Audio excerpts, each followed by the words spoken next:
there is a particular kind of courage we celebrate. The loud kind. The kind that stands up in the room and says the difficult thing. The kind that draws a line, names the truth, refuses to pretend. We write books about it. We give awards for it. We tell our children to find their voice. But there is another kind of courage, the kind most of us actually practice, that looks nothing like courage at all. It looks like keeping the peace. It looks like letting it go. Choosing your battles. Not making a big deal out of it. Being the bigger person. Keeping the family together. Not rocking a boat that everyone is depending on to stay afloat. It looks, from the outside, like maturity. And it is slowly, quietly destroying everything it claims to protect. This is the paradox of silence. Patricia was 61 years old the summer her marriage of 34 years ended. Not with a fight. Not with betrayal or drama or the kind of rupture that gives people something clean to point to and say there. That's where it broke. It ended with a conversation her husband Bernard finally had the courage to start. He sat across from her at the breakfast table on a Tuesday morning in June and said, with a sadness that had clearly been accumulating for years, "Patricia, I don't think we know each other anymore." Patricia opened her mouth. And then, out of a habit so old and so deep, she didn't even recognize it as a choice. She almost said, "Of course we do. Don't be dramatic." She caught herself. For the first time in 34 years, she caught herself. And in the catching, she felt the full weight of what she had been doing. Patricia had grown up in a house where silence was the highest form of love. Her mother did not fight, did not raise her voice, did not air grievances or name resentments or ask for what she needed. She absorbed, she adjusted.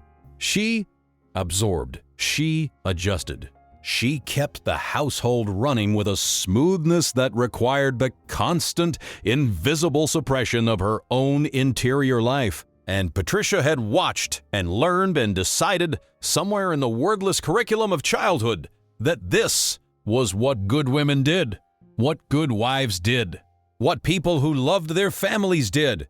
She had never told Bernard that his habit of dismissing her opinions in front of their children had humiliated her for decades. She had never told him that she had wanted to go back to work when their youngest started school, and had swallowed that want so completely she had almost forgotten it existed. She had never told him that there were entire rooms of herself she had closed off and locked and stopped visiting, because it seemed easier than explaining them to a man who might not understand. She had kept the peace. For 34 years she had kept the peace, and the peace had turned into distance. And the distance had turned into two people sharing a house, a bed, a last name, and almost nothing else. Bernard hadn't left her. He was still at the table. But he was telling her, with the quiet devastation of a man who had waited too long to speak, that he had been alone inside their marriage for a very long time. And so, Patricia realized, had she, 400 miles away, a man named Solomon was learning the same lesson through his children, 55 years old. Accountant, father of 3. He was the kind of man who prided himself on keeping things calm, on being the steady one, the reasonable one, the parent who didn't overreact, didn't escalate, didn't let emotion drive the car. His own father had been volatile, unpredictable, the kind of man whose moods governed the weather of an entire household. Solomon had grown up walking on eggshells and had made himself a promise. His children would never walk on eggshells. His home would be safe, quiet, stable. And it was quiet. It was extremely quiet. Solomon's eldest daughter, Camille, was 28 when she sat him down and said something that rearranged his understanding of his entire fatherhood. She said, "Dad, I never knew what you thought about anything. I still don't. I used to watch you at the dinner table when something was clearly wrong, and you would just smooth it over, change the subject, make a joke.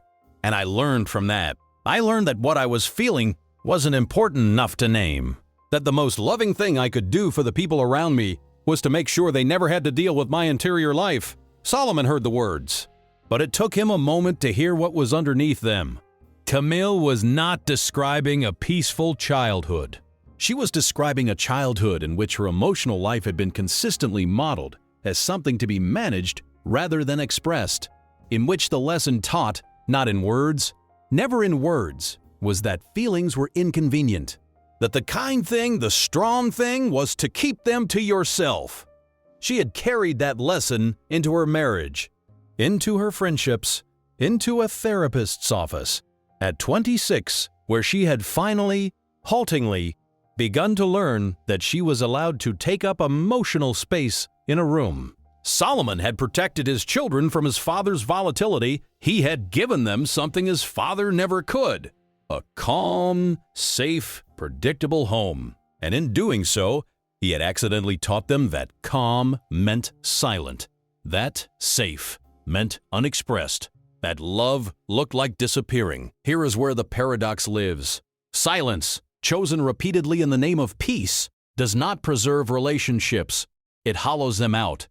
Every unspoken resentment in Patricia's marriage had not dissolved. It had deposited. Layer by layer, year by year, a sediment of unexpressed truth settling between her and Bernard, until what they were navigating was not each other, but the accumulated weight of everything they had never said. Every dinner table smoothed over by Solomon had not taught his children safety. It had taught them invisibility, that the price of belonging was the erasure of their own inner weather. We imagine that the words we swallow protect the people we love from discomfort. We imagine that swallowing them is a form of generosity, but the words don't disappear. They become the temperature of the room, the distance in a hug, the flatness in a voice that used to have color, the slow, accumulating sense that something is wrong that nobody can name, because nobody has been naming things for so long that the language itself has atrophied. Silence does not keep the peace. Silence is the war conducted by other means. Patricia's turning point came in the catching. In that fraction of a second at the breakfast table when she stopped herself from saying, "Don't be dramatic," the reflex so old it had its own muscle memory, and instead sat with Bernard's words long enough to feel them. "I don't think we know each other anymore." She could have defended. She could have reassured. She could have done what 34 years had trained her to do: smooth it over, redirect, restore the surface calm.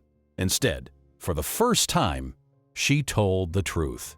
She said, "I think you're right. And I think it's my fault as much as yours. I stopped telling you who I was a long time ago because I was afraid of what would happen if you didn't like her." Bernard was quiet for a long moment, and then he said something she had not heard him say in years, something that required its own courage. He said, "Tell me who she is." They talked for 4 hours that morning. The breakfast dishes sat untouched. The day's plans dissolved. 34 years of carefully maintained surface cracked open, and underneath it, improbably, impossibly, two people who still recognized each other. Who had been waiting? Both of them for the other to go first. They did not save their marriage that morning. That would take longer and harder work and was not guaranteed. But they saved something more fundamental than the marriage. They saved the possibility of truth between them. And that, Patricia understood for the first time, was what she had been protecting the peace against all along. Solomon's change was slower, structural, the way change is when the habit is built into the architecture of who you believe yourself to be. He began, uncomfortably and imperfectly, to say the thing instead of smoothing it over, to name his own discomfort at the dinner table instead of redirecting it, to let his children see him uncertain, frustrated, sad, not as performance, but as permission. Permission to be human in his presence. His youngest son, Marcus, 23, called him one evening after a particularly awkward family dinner where Solomon had done something new, had said plainly that he was struggling with something at work and didn't have it figured out yet. Marcus said, "Dad, that's the first time I've ever heard you say you didn't have something figured out." Marcus was quiet for a moment and then said, "Don't be sorry. Just keep doing it." That phone call cost Solomon almost nothing. It gave his son something he had been quietly hungry for his entire life. The knowledge that his father was a person, whole, struggling, present, real, not a smooth surface, not a managed calm, a person, and that persons were allowed in this family. The paradox of silence asks us to reconsider what we think we are doing when we swallow the truth. We call it protecting them.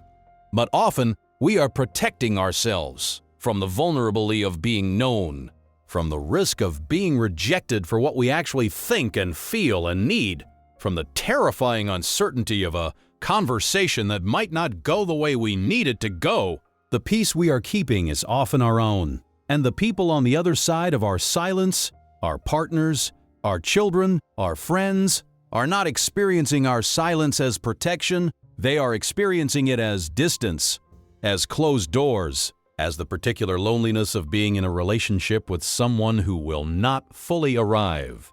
Speaking is not the opposite of love. Speaking is often love's most demanding and necessary form. The relationships that last are not the ones where nothing difficult was ever said.